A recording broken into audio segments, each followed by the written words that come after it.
జిల్లాలో ఉపాధి హామీ చట్టంపై రాజకీయ దుమారం చెలరేగింది.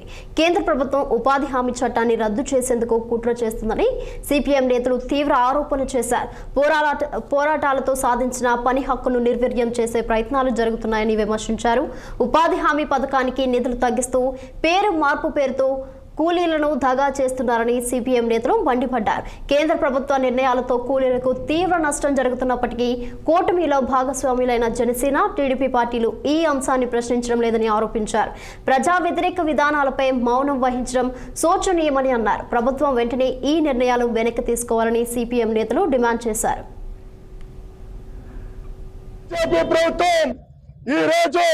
ఉపాధి హామీ పథకాన్ని ఈవేళ కుట్రలతో ఈవేళ నిర్వీర్యం చేయాలని చెప్పి ప్రయత్నిస్తుంది. దాన్ని నిరసిస్తూ ఈవేళ రాష్ట్ర వ్యాప్తంగా జరుగుతున్న ధర్నాల్లో భాగంగా శ్రీకాకుళంలో కూడా ఈవేళ ధర్నా కార్యక్రమం నిర్వహిస్తున్నాం.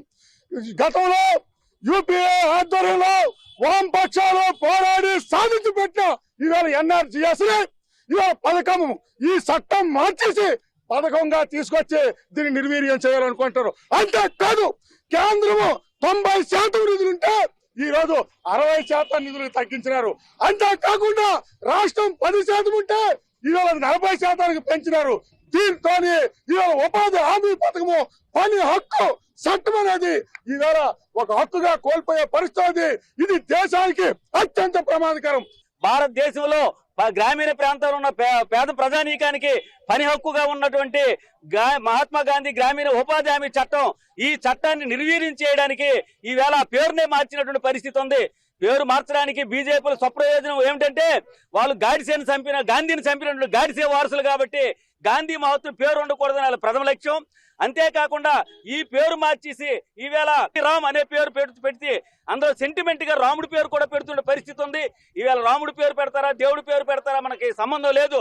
ఉపాధి హామీ చట్టంలో ఉన్నటువంటి హక్కులు హరించారు.